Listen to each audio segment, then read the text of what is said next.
Willow is an abomination. That's all I can think. I've got that line in my head.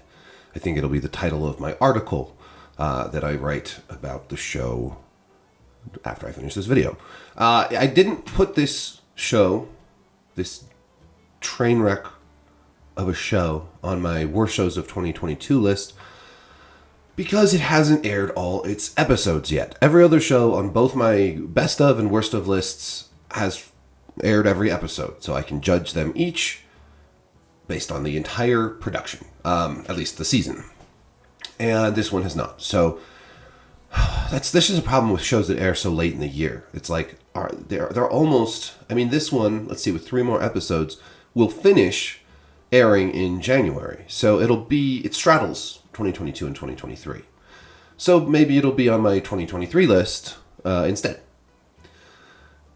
This might be the worst show of the year. It's really, it's a dead heat between Rings of Power, She-Hulk, Fear the Walking Dead, and Willow. And that's sad. I mean, Rings of Power was sad enough.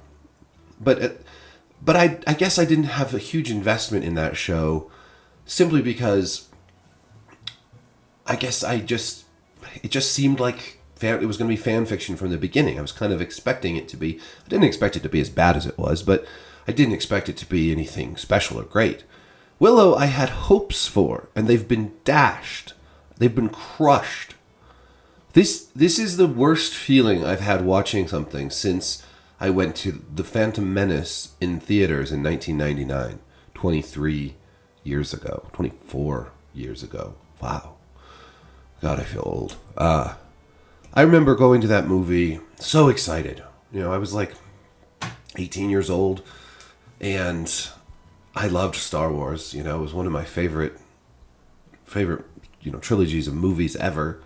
I'd played some video games and role-playing games and stuff, but there had never been any other movies outside of like the Great Ewok Adventure. There didn't. It was like they made these movies before I was born and when I was a baby, basically when I was little, and then they never did anything else and here I am at 18, so excited for the new Star Wars movie with new modern special effects.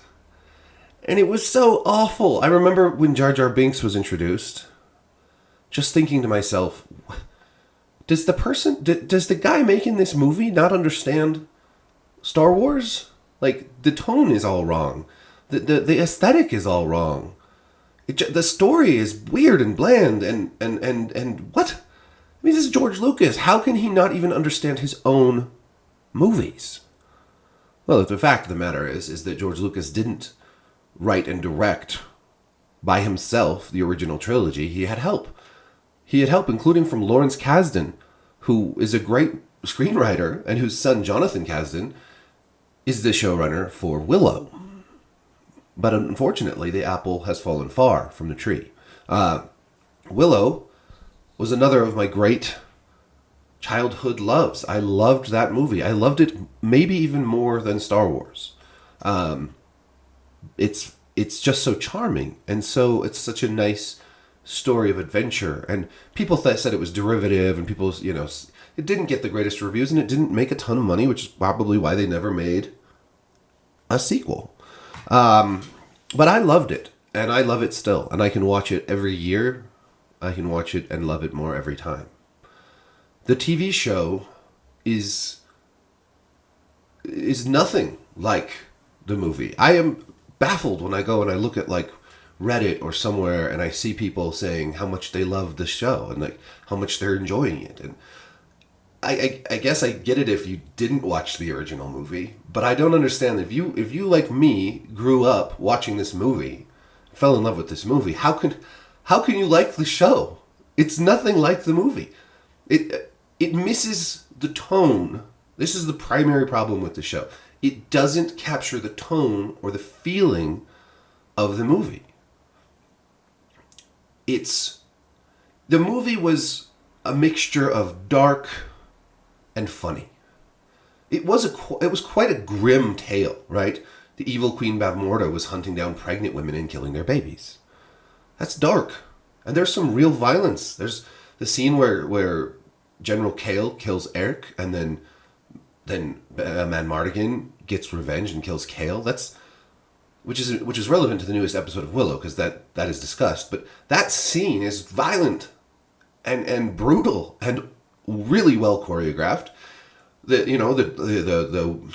two sorceresses battling in the tower while the baby's crying as they're about to sacrifice this baby to the demons, like, it's grim. This dark stuff, but it's balanced out by humor. There's lots of humor, and including a little bit of dialogue that seems a little more modern than something like Lord of the Rings.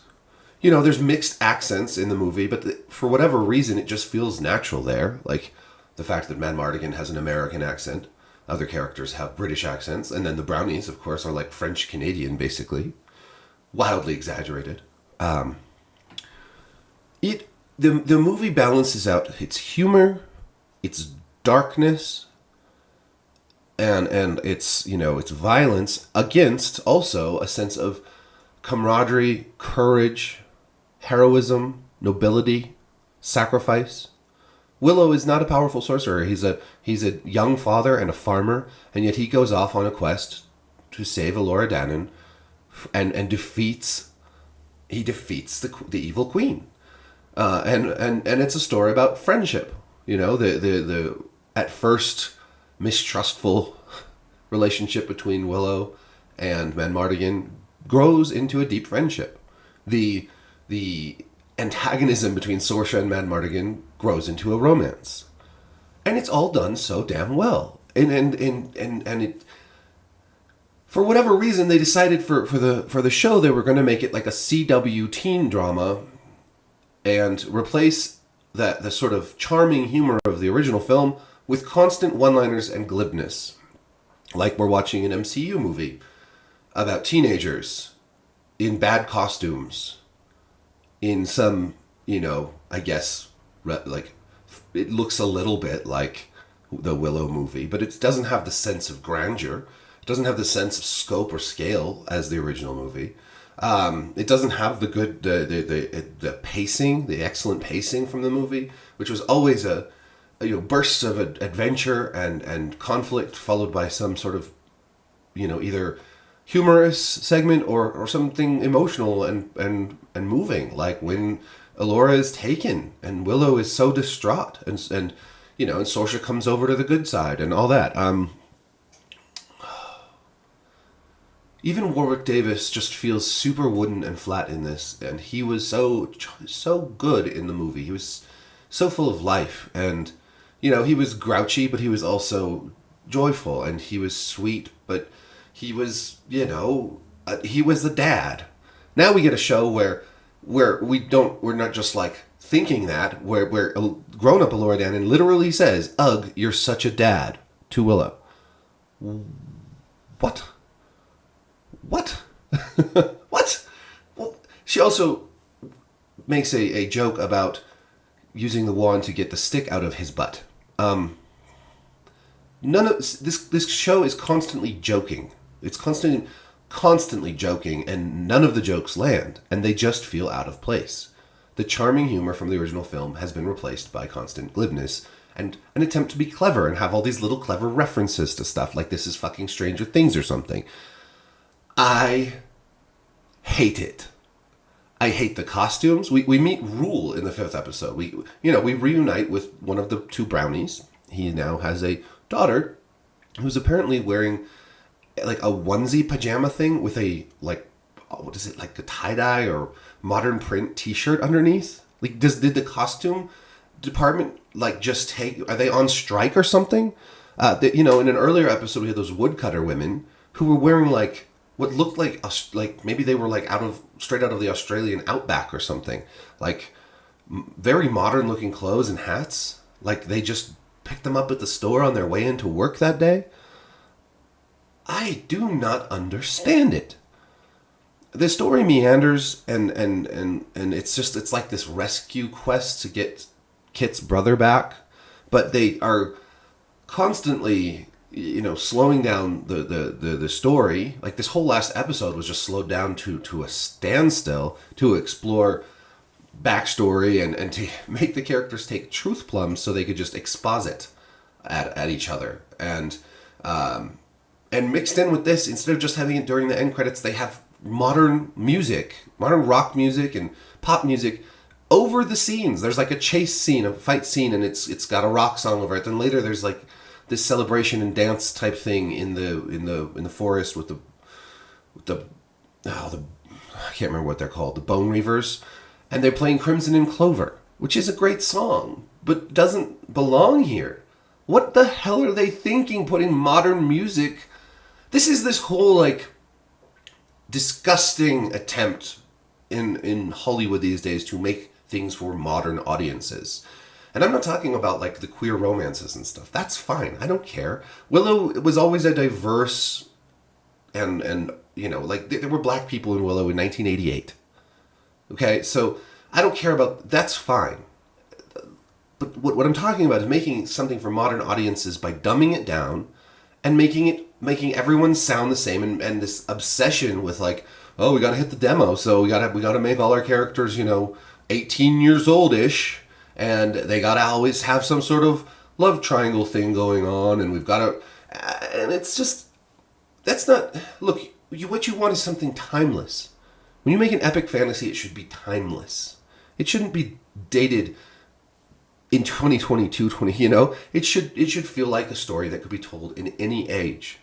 For any age. Like the movie Willow was certainly aimed at younger audiences, but there's nothing in it that was like going to turn off older audiences. It wasn't just a kids movie.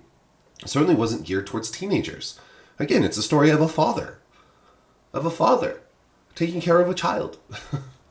Like here we have all these, I joked about it before, we have a blonde, a brunette, and a redhead, and then this like dopey prince, and trying to save another dopey prince, and it's just, I don't know. It's terrible. It's absolutely terrible. The story is boring and generic. The characters are, I mean, there are likable characters. I like Borman. He's funny. He should be like the comic relief, I guess. Well, everyone else should be more grounded and serious, and they don't need this many characters. Willow wasn't, can you imagine if Willow had been a show where like all the Nelwyns that leave the village continue for the whole quest? Instead of just Willow and Manmardigan, we had like a whole pack of Nelwyns. And let's just say they were all like teenager Nelwyns, and it was this young adult teen, you know, why do so many shows have such big casts right off the bat? I mean, can't we meet characters along the way, at least? You don't need, I mean, again, Fellowship of the Ring, it's not like we have all 9 people of the Fellowship setting off on the quest from the beginning. Like, anyways, alright, that's all I have to say about that. It makes me angry, it makes me sad. I did want to mention, I did look up some of the writers on this just to get a little bit better of a sense of what's going on, and Jonathan Kasdan, who's the creator of the show, one of his earliest credits was Dawson's Creek. Okay. Another writer has worked on the CW's Arrow. We got Dawson's Creek and Arrow, and things are starting to really make sense now, right? Another writer worked on one of my other worst TV shows of 2022, Obi-Wan Kenobi, before working on this. And even the original screenwriter of Willow, Bob Dolman, he had a part in this. He wrote one of the episodes and was in the writer's room. But I feel like, you know, I don't know, like Bob Dolman, he made Willow and he wrote Far and Away. And everything else on his, I either don't care about or it hasn't gotten great reviews. I liked Far and Away. That was a nice movie. It was fun. It was quirky and cute, and I loved Willow. But having one writer, the original screenwriter, plus like Dawson's Creek, Arrow, and Obi-Wan Kenobi does not really make up for anything. You know, it's just, it makes so much sense when you look at the writing credits that this is the show that's being produced.